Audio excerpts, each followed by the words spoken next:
Could you say more about the intuitive balancing power of sati that finds the direction to wholeness and ease, and what happens when that doesn't seem to be working? When we bring attention to difficulty or tension again and again, and there's no apparent rebalancing.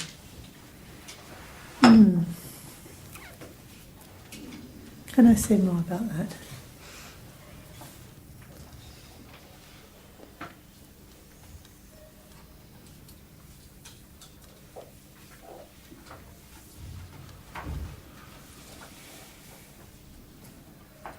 Sometimes it does seem to not be working, it's true. And it's sometimes very hard to find a way to find out why. Sometimes we have patterns already established in our bodies, or you could say they're, using Buddhist terminology, they're like karmic patterns that are already there. So that you don't get the degree of shifting that you'd expect. It is sometimes like that. And the danger then is to want to force it or push it, or to kind of react to that somehow.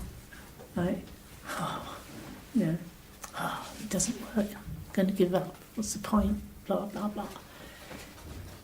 And actually that has to be your practice, working on that. That in fact, that second reaction to it, you can practice your sati on that. Because that is new. This is something you can practice and realise, actually, when I react, it just makes it worse.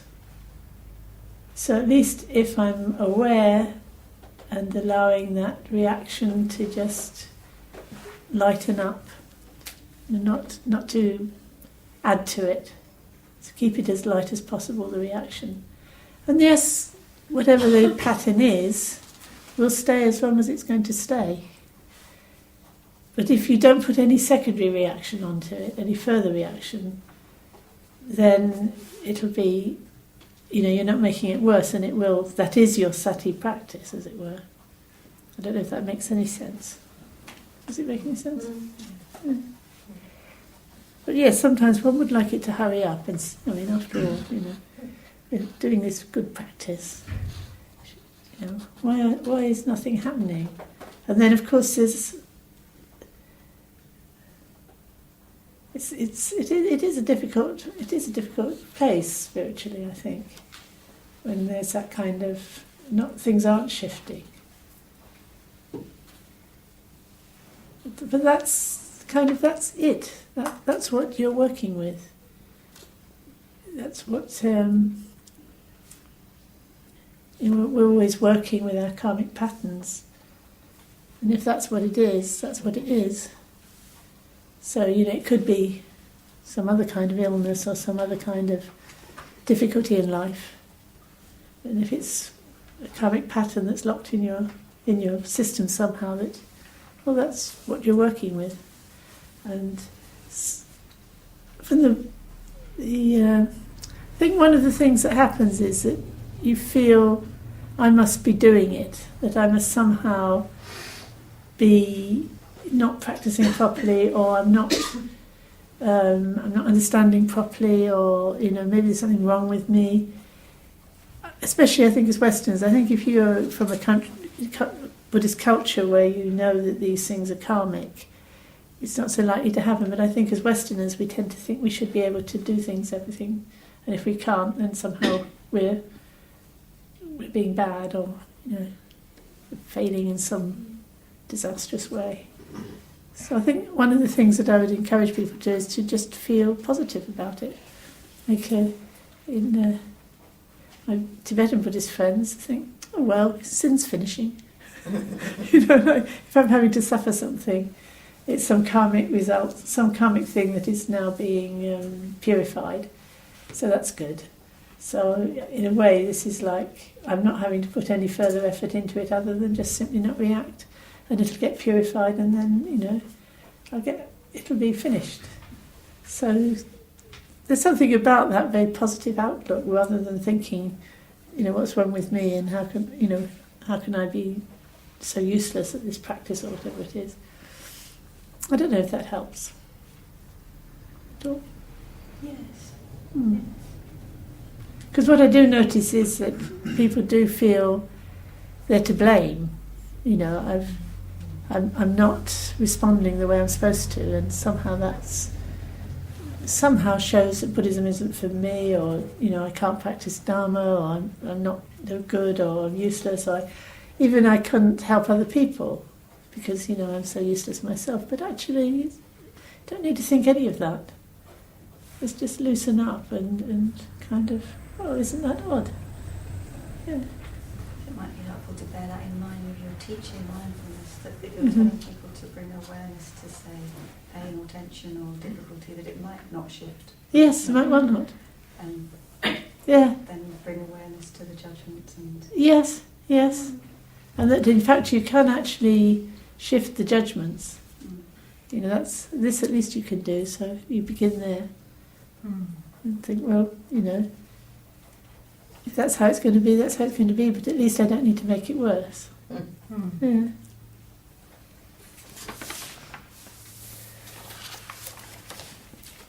And who knows, by lifting that kind of expectation off yourself, it might actually help a bit. But, I know. How does Buddhism fit in with a Christian upbringing? Well, I think we could have a whole training course on that, couldn't we? Certainly myself, I was brought up as a Christian, and for some reason I shifted to Buddhism, mainly because of the idea that you could have a teacher. I didn't find any teacher in Christianity. I didn't look. I didn't have any idea that there might be spiritual direction of any kind. The first idea I had that you could have a teacher and that you could be led to something as significant as enlightenment. That idea wasn't there. But other than that, I don't think anything in my Christian background or upbringing was contrary to Dharma. It just didn't go very far, basically.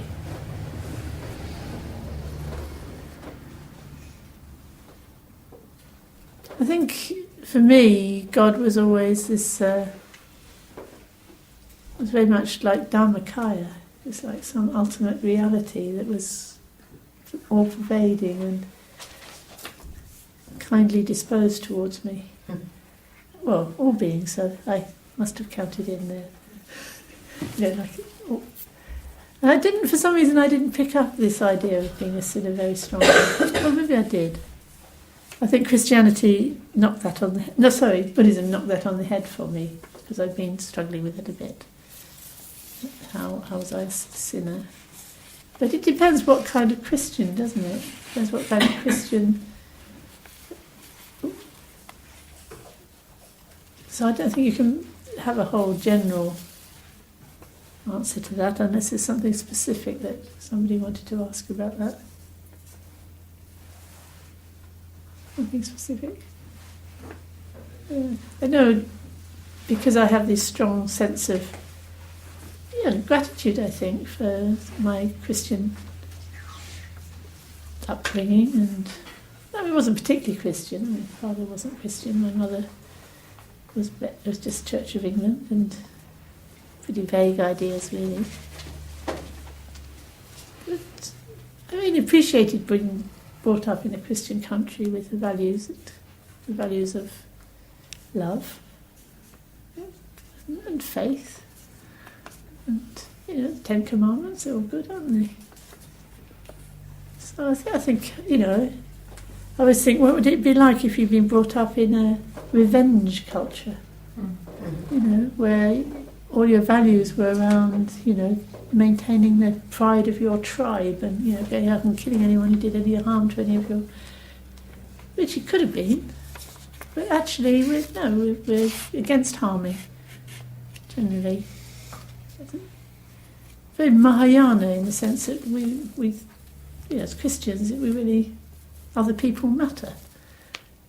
Being kind to others matters. And some sense of devoting yourself to something higher and more meaningful and beyond concepts is, but that's not everyone's experience of Christianity, so I don't know where the question's coming from really. Anybody want to say more? Yeah. I was wondering to what extent you can sort of integrate Christian ideas and Buddhist ideas. I think it depends what your Christian ideas are, to be honest. Bit vague. Yeah, I mean, for me, I was left on I wasn't, I never had Christianity sort of really banged into me, but I had some sense that there was the idea, like St. John's Gospel and the idea of some sort of, that God was somehow beyond anything you could conceptualise. That came through to me for some reason. So, of course, that fits very well with my Buddhist thinking, like the Dhammakaya. So when people are thinking of God like that and are using God like that, I join in, Some of the hymns, I really love some of the hymns. In fact, at one point, a group of us who liked our Christian background and we liked our hymns and we formed a little group and we used to sit around and sing hymns and say our favourite bits from the Bible and try to discuss with each other what we thought they corresponded to in Buddhism, why they so much inspired us and what they were in Buddhism that would be the equivalent. It really freaked the rest of the group out. I thought I was turning into a Christian, a covert Christian. Some people have very bad experience of Christianity. I think a lot of Buddhists, people who become Buddhists, have often reacting against Christianity. But I'm not one of those. So if you want to talk to me like that, I'm happy. I'm quite happy. I love the Christian kind of language, actually. I find it quite, there's a lot of heart in it, and it's quite poignant in many ways. But that's not everyone's experience. People are looking in disbelief. Oh, there you go. Victor Shikpo says the only bit he liked at scripture in school was when it talked about the writing on the wall, the fiery writing on the wall. He was really excited by that. He wanted more of that.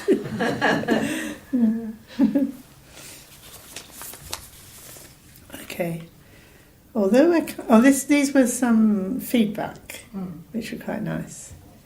Although we're coming from different places, a long way away, from Penzance, Anglesey, the northeast, Maidstone. It's amazing.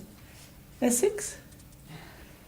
Different places in meditation experience. Oh, different places in meditation experience.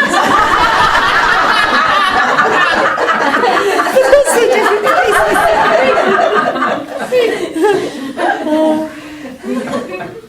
And on the path, it was very welcoming and had a nice feeling. The organisation was very good. So thank you everybody for making it so pleasant for everybody. I hope that's everyone's experience. And someone struggled with meditation and the length of sitting due to pain, and so maybe we should make a point of telling people they can lie down.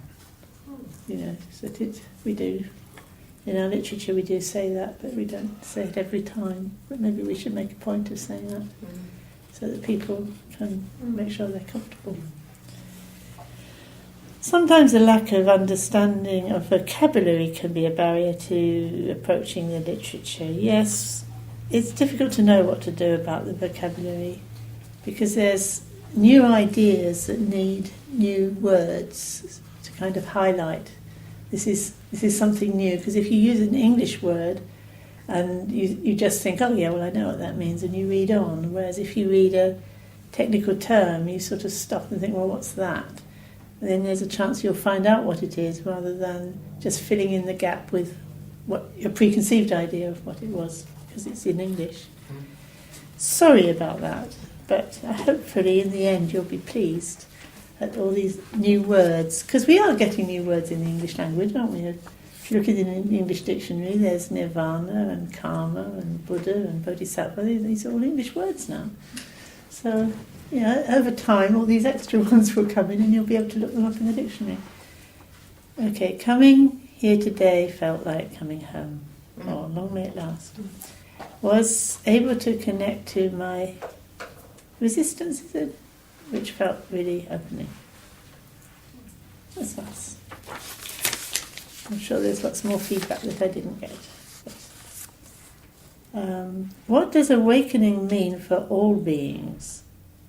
What's an awakened tiger like? Well, all beings don't stay the same kind of being always. So by the time they become awakened, they might have stopped being a tiger. In fact, no doubt they would have stopped being a tiger. They'd have taken... So what's a tiger like when it's born as a human? But it's in the question, what does it mean, awakening all beings? Or even that all beings have Buddha nature and in some sense already awakened. It's like you're talking at different levels or from different points of view. But the idea is that whatever kind of being it is, by its connection with those who are awakened, it's drawn towards awakening and takes birth in a form that can actually receive teaching, eventually receive teaching and practice and gain realization and become enlightened. So even if it's just a little midge or, like some kind of creature, the fact, for example, it walks over the shrine here and this is a sacred place, then it's made a connection with awakening, and that will ripen in its connections in the future. It will be born in a place that's more likely to strengthen its connection with awakening until it eventually has enough connections to be born as a human. And then it can, in the presence of the teaching, and be able to receive the teaching. So that's the kind of pranidhana that bodhisattvas make all the time. They create these sacred places where the beings are drawn in, and then they all get zapped. Mm-hmm. And then they get more connections as time goes on. So there's a whole science of how to draw beings into the mandala of awakening. Different kinds of mantras and dharanis and methods, and bodhisattvas spend eons travelling over the universe meeting different teachers who can teach them how to help different kinds of beings, very unlikely situations that the beings are in. So different magical powers, magical spells, clever devices like building stupas, and the animals and the creatures can all, and non-human beings of various kinds, ghosts and local deities, and they all make a connection with enlightenment that way. So that's what it means, that all beings somehow have it within them they have that nature that could be awakened, and that's what the Buddhas and Bodhisattvas activity is doing. It's reaching out to people like us, finding a person like me to tell you about Dharma.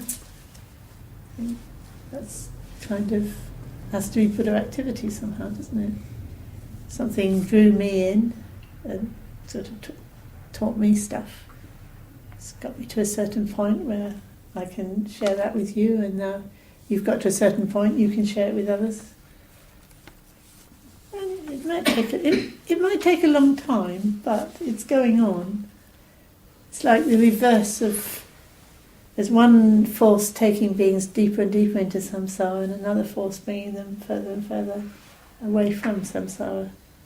So we're linking in with the force that's pulling us out of samsara. A sense of me-ness that seems to be strongly linked to awareness, which is not me, so is impersonal and shared by all beings, and yet we are not a splodge of oneness. How does this work with our different flavours of being? Well, we probably change our flavour as time goes on, don't we? Hopefully. But I know what you mean. It's like an individual is that individual. Like when we think we'll meet again, you might be in a different lifetime, in a different body. So how would you recognise that person as being the same person? I always wonder that when they recognise these tukus. Oh, this is, Jamgon Control, or this is whoever. And you think, well, how do you know? What is it about them that tells you that it's them? It's interesting, isn't it? And then if you were to meet them again, what would it be about them that would tell you, oh, that is that person again? It's like a bit like if somebody's face is completely disfigured, then they're not the person, you can't see the person you're expecting to see. But then somehow as you interact with them, you know it is them. But how do we know it's them? It's really interesting. I found that really, really interesting. Would I still be me if I didn't have my memories? If my personality changed, would I still be me? And I feel yes. But what would it mean? And again, that feels like something intuitive, that I am somehow connected to something very alive in myself and in others. And it's very important somehow. It's very close to the heart, isn't it? What that is, like taking someone into your heart. It's them. Their body dies, but they are still there in your heart, and it's them. That's very interesting. The precision of that. So that if we're all one, it's only meaningful if we're actually all ourselves are one. So like when you sing with other people and there's sort of one voice, but it isn't one voice. The beauty of it is that it isn't one voice. It's all those voices as one. And they are one, but they're each individual. So we can understand that. Intuitively we can understand that, and not only understand it, it's important. We can understand it's important. Beyond that, I don't know what to say really.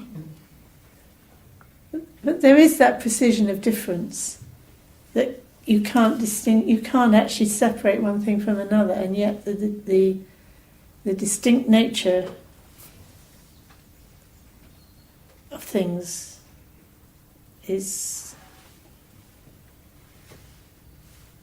unmistakable, I suppose you'd say. It is they are distinct and not separate. That's amazing. You can't get your head around that. Okay. And this one, what is this non-arising and non-ceasing? Yeah, come on. What is it? Well, you'll have to look. You'll have to look. If you see something arising, then you can meditate on the nature of its arising. If you see it staying, meditate on the nature of its staying. And if you see it ceasing, meditate on the nature of its ceasing. And if it doesn't, meditate on the nature of what on earth is going on then. And this is something where in the Satipatthana it's talking about the mindfulness that leads to awakening. And the first stages, it said, be aware of rising, aware of ceasing. And then when it gets to the bodhyangas, the what do they call them? The limbs of awakening, the branches of awakening, the 7 bodhyangas. First one is mindfulness, and you notice if you're mindful, you notice if you're not mindful, you notice how mindfulness arises, and you notice how mindfulness can be developed and brought to perfection. You're not meditating on how it ceases, which is very interesting, isn't it? You're meditating on its reality and how it can be more real. And the next one is investigation of dhammas. And I'm assuming, but I need to study this a bit more, but I'm assuming that is what we do when we're investigating to discover the nature of dharmas as emptiness. And this is something that you really have to work. You really have to put a lot of focus on trying to understand teachings on emptiness, not self and emptiness, and to work with a teacher with that.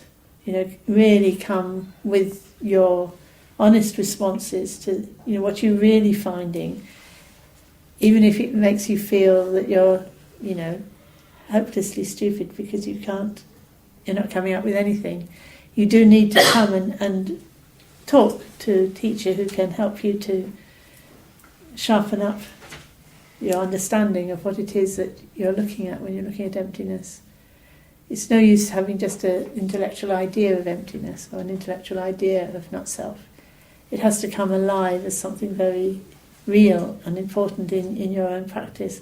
And it's that then that is able to liberate you. That view, it's always the view that liberates. But the mindfulness is what helps you to maintain that view. So you're mindful whether you are investigating or whether you've just kind of dulled out. And then you need the affirmation that you have, in a sense, glimpsed the right view. You know what it is you're looking for at. And then you have to maintain the mindfulness of actually bringing it to mind all the time, remembering it, because it's quite subtle and quite simple and quite easy. So it's very easy to not think it's important and look somewhere else. I'm supposed to be doing something else. No, you're not supposed to be doing something else. It's just that. And they think, I've forgotten. Yeah, that's right, you've forgotten. So you've got to go back to the investigation and discover it again.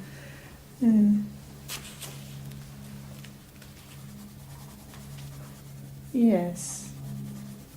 So that is doing the next question. Could you say more about mindfulness of body in the subtle way that leads us to liberation? So that would be recognizing it as not self, recognizing the empty nature of the body. At the same time as meditating, mindful of the body, but mindful of the body when you're not even quite sure what it is, just enough to know it's your body, but no more. Not any other big heavy idea of what the body is, but just enough to know it is your body. It's a really interesting idea, isn't it? Just enough, just the right touch, not to get too heavy with it. And linked to investigation. And how do we re-find our balance when we've had a habit of overriding and being driven? And is the body a key to this? Well, it certainly gets locked in the body, doesn't it? It's very similar to the other question. Does everybody understand the question? When you're pushing yourself, and you're in an emergency, you do, don't you? You push yourself, you keep going, even though everything in your body's telling you to stop. You keep going because you have to, because it's an emergency. But then you can get into, and I think it happens a lot in our society at the moment, because you find you can do that under pressure. You somehow think that's the norm, and that's how you should be all the time. So you're constantly, unless you're actually pushing yourself to the limit, you feel you're somehow letting everyone down, you're not doing enough. That's just how you burn yourself out. So I think it's a big problem for us in the West at the moment, that a bit more effort and we can do so much more. We can't really justify slowing down. And I think this is what you mean by overriding, isn't it? Your body's screaming at you, stop. And you're saying, well, I can't now because, it'll let all these people down and I've got to do it, it's got to be done and blah, blah, blah. Or, if I did a bit more, it would all be so much better. And so you override what your body's telling you. So you have to relearn what's normal. And that it's not normal to carry on at high alert the whole time. We're almost encouraged to do that, aren't we? Mm-hmm. Yeah, and when I say this thing about Superwoman has much to answer for, setting up this image of, you can do everything. It's not a good message.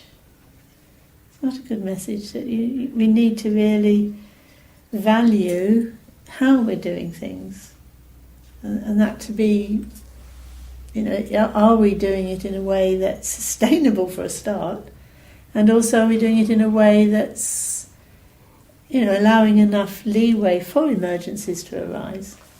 You need a bit of reserve, don't you?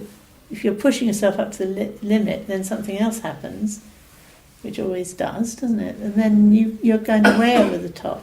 Whereas if you're always trying to keep to less of a, you can say less, I don't know, output, less, something not so ambitious, there's always some slack, and then when something happens, you've got that extra, and then as soon as the emergency's over, then to go back into that mode where you're actually not pushing to the limit, because so much more can happen if you're not. And also it's much better for everybody else around you, because the more we push ourselves, the more people around us feel they should be doing it too. And then this feeds into this frenetic way that we live. I was saying it as if it's easy to solve, but I think a lot of the time it isn't easy to solve, is it? If your workplace is like that, your job depends on that, it's quite difficult. But as soon as you get the chance, you need to really ratchet down to feeling normal when you're doing much less.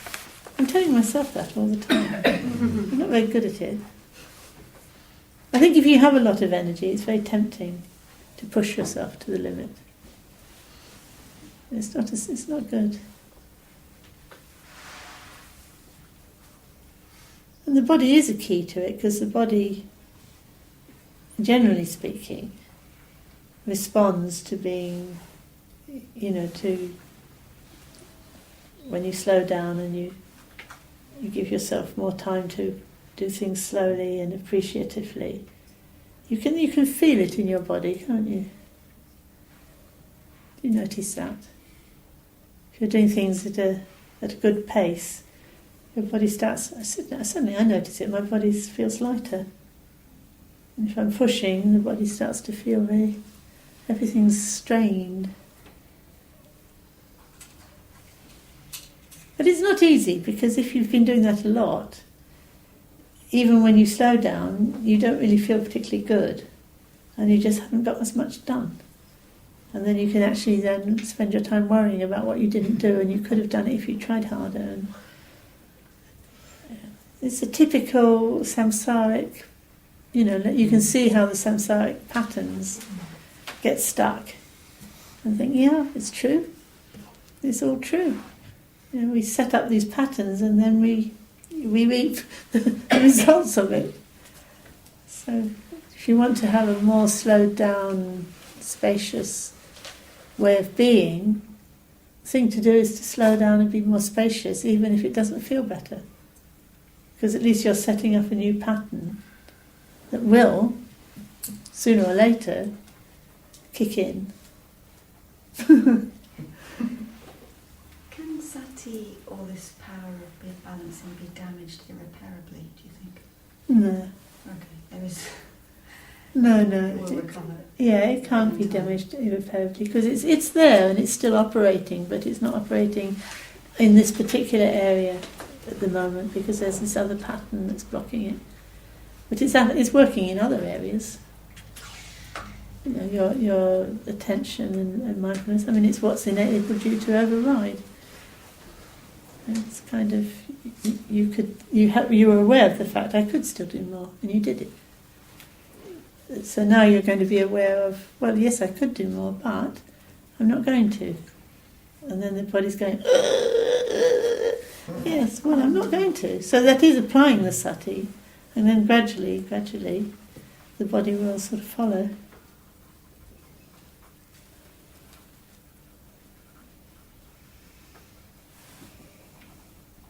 But it could go into a kind of panic, I would imagine, because you've been driven by a sort of panic, and so stopping and then, the body's sort of telling you, panic, panic. Panic, you better panic because there's something wrong, and you think, no, there isn't. The body still thinks that's going to be helpful. Yeah, no, it's difficult. I wish it could be easy. So I think we're done.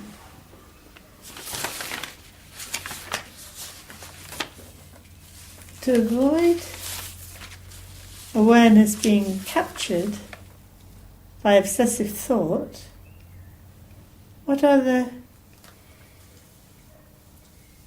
qualities of mindfulness we need to bring to it? I think with obsessive thought, the important thing is to notice it and not to try and stop it. But just noticing it. So you're obsessively thinking, I should be doing more, I should be doing more, I should, did I turn the light off, did I turn the light off, or whatever it is. If you try to stop it, it will just get worse. Whereas if you simply, it's doing that, and all the feelings associated with that are going on, but you've now realised I don't have to be driven by that. They can do that, but I don't have to be driven by that. And at some point, that will become, you'll become convinced of that. First you're just telling yourself that, but at some point it's like, you realise it's completely true. So then those obsessive thoughts are just sinking. They're not going to push you anymore, not drive you anymore. But if you don't notice them, they drive you along happily, and you don't even notice that it's happening. Or you might notice a bit, but you think it doesn't matter. Whereas if you keep bringing them into the awareness, they do sort of matter, but not only if you don't notice them. Then if you notice them, they become rather funny. Because they're so sure of themselves. Yet, they're not correct. They're wrong. And they're like the magic of the mind. The mind can do that. It can keep producing a thought that's actually wrong. It's funny. Hello, there you are again. You're wrong again. There's obviously another part of us that's taken over the centre. When we can see it like that, we've stepped out. That obsessive thought is no longer in the centre of the mandala.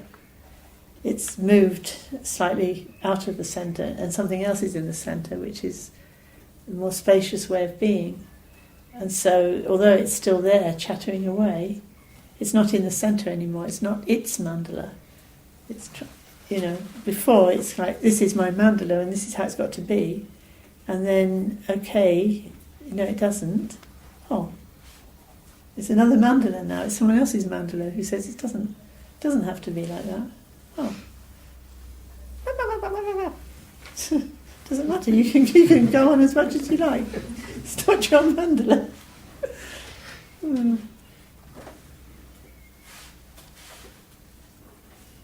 But if these things were easy, we'd all have been enlightened a long time ago, wouldn't we?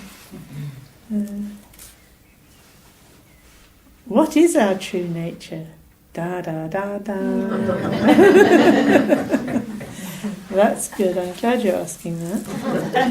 It's what we need to ask ourselves. What is our true nature? And we have to find it ourselves. So you can come and talk to me about it if you want to, what you're finding. And we'll see if I can do anything to help. It's what we become aware of. Through the sati practice we become aware of what our true nature is. The sati and the investigation and eventually we find that and stabilise that, and then when we're really onto it, as it were, then you can really practice the concentration that you just really go into samadhi on that point, as it were, right samadhi. And then it all works out. You find you become Buddha. And then you can tell us all about it. Yeah, that's a very important question to be asking yourself.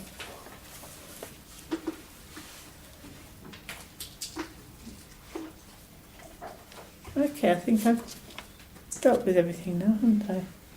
So I wanted to say a little bit about the Sangha.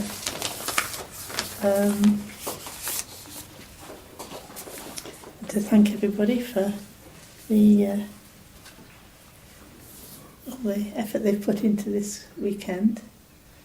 I don't know whether you know about how the Sangha is organised. How we've got a group called the Srimalagana. Does everybody know about it? Vaguely? And who the Srimalagana is? There's 8 people. And there's 3 in the room at the moment. Do you know who they are? Yishi knows. Yishi, Steph, yes. Steph, Yishi, Tara, and then yesterday there was Dashu and Patrizia. And then there's 2 more, Silvina and 5. So these are the... Oh, sorry, and Pema. Yes, Pema, of course. Is that, have I left anyone else out? No. Pema. So that's... And myself. So we're the Srimalagana, and we've... In a sense, we're holding the values of this Sangha, and we're trying to establish clear guidelines about what the Sangha is and how you can become part of it and what kind of involvement you can have and how you can deepen your involvement. And so we have here student support. This is Sharab. I hope you're all familiar with Sharab, who's his job basically is to support the students. That's what it says on the tin. Very aptly named, which he does a splendid job. And so he's been working with the Srimalagana to produce this the kind of documentation needed for people to find their way around within the Sangha and to find where they want to be. So that we've been working on that quite the last couple of years now, isn't it? Yes. Every time we go through it with a fine comb, we realise, this bit isn't clear. Why is it not clear? Should be this, should be that. Oh, it's not clear because there's all sorts of things that we hadn't thought of, like how is it looking from people coming in new? How's it looking from people who've been around a long time? How's it looking from the centre out or from the out in? So it's still quite a few months off, I think. Yeah. We're getting there. But anyway, we're getting there. And I wanted you I just wanted people to be aware that there was this structure to the Sangha. You can become a friend of the Sangha and support the Sangha in that way, or you can become a member. And there are, what's the word? Tightening up the... Well, changing the membership. Changing the way we're talking about it and the way it's presented to people. Once this is clear, then we'll present it to people much clearer than we have done in the past. And then there's a further step that people can take, which is to be part of the Mahayana Gana. The centre of the Mahayana Gana is the Srimalagana. Gana means a gathering, or a sort of group of people. So that when people come new into the Sangha, they've got some sense of how the thing is structured and who might be able to guide them and help them and that kind of thing. And we also train planning, mentor training, so that some of the senior students will be able to be mentors for new students coming in. So we've been doing a lot of thinking about that, and I wanted to share that with you all to kind of know that this kind of work's going on. And there's also been training course for people who thinking they would like to join the Mahayana, which we've done. The first part of it was the training in Pranidhanas. How many of you here did the training in Pranidhanas? Oh yeah, quite a few. And then the training in the feast practice. How many of you done that one? Yeah. And then now there's the training in awakening dialogue. People signed up. So, really. That's good. So hopefully when this first lot of people have done that, and we've tightened up and worked out exactly what the requirements are for joining the Mahayana, there'll be more people wanting to follow through and to join it and strengthen it, and we'll become a stronger and more integrated Sangha as time goes on. Ready for me to pop off and leave you all to it. But it's quite a challenge to build a Sangha in the West these days when we're not all in one place. And it's a Mahayana Sangha. It's kind of in the Tibetan tradition, and Tibetan Buddhism is super rich in things that it has to offer. So you want to offer the full range, but at the same time you don't want to overwhelm people, and I think it is very overwhelming if it's all just lands on you, which if you're a reader it has all landed on you already, because you've just looked at every book there is under the sun. You've read things that Tibetans wouldn't even touch without having had it properly introduced to them, and we're just flicking through, bedtime reading, and then coming asking questions about these deep, profound things that Tibetans would say, "What? Are you talking about that?" "Yes, we are." And in fact, we need to talk about them in order to have faith and decide that this is what we want to do. But it's very astonishing for them. They think,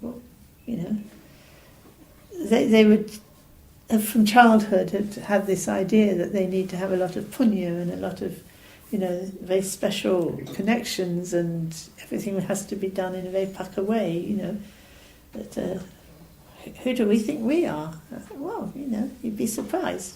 It's not really, okay, there's a certain arrogance in that, but it's not our fault. That's how we've been taught, that's how we've been educated, and so I think we need to go with that. And then you've looked at the whole range, perhaps, maybe you haven't, but now you realise, well, I need something structured, I need a container, I need a vehicle, I need some sort of living connection with the authentic transmission of the Dharma, so I'm looking for a Sangha. And you start looking for a Sangha and you realise, if I want a Sangha, I'm going to have to help create it, because they're not just laid on like that. It's really the time of pioneering what a Western Sangha is going to look like. So, welcome to the project, as it were. So, we've got some time left. So we could have... Did you have something else that needed to be announced? We could maybe do our thank yous now, couldn't we? Yeah. Mm-hmm. Yes, because we've got lots of thank yous. Now. Oh, yes.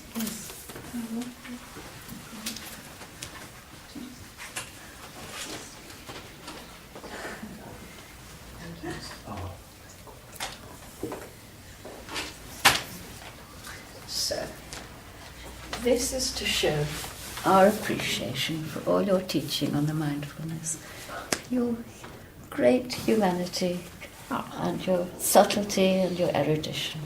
Thank you. And we very much hope you'll come back. Oh, well, thank you very much. Well, it's been a lovely weekend, hasn't it? I've enjoyed being with you all, and it's a lovely place as well, isn't it? So thank you, Jane, for finding it for us. card for Jen. Thank you very much. Thank you, Gerald. Thank you very much. Thank you everybody for their contribution. For them to Right. contribute to something like this. So thank you, Sangha support, student support. Thank you, Sri Maligana. Thank you, Mahayanagana. And thank you, prospective Mahayanaganians, and members and friends. Great. What? No.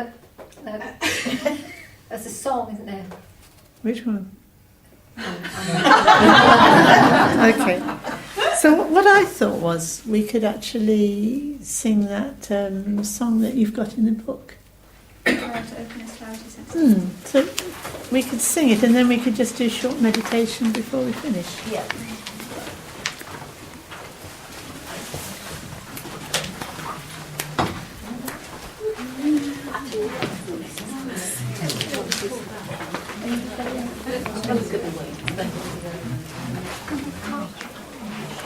It's at the back of the book. I think it's the second to last page. Or something. I don't know how it's E40. E40. Thank you very much. Oh, we've only, it's the only other one we've got. Selective. So this is a song that I wrote. what I wrote. It's a song that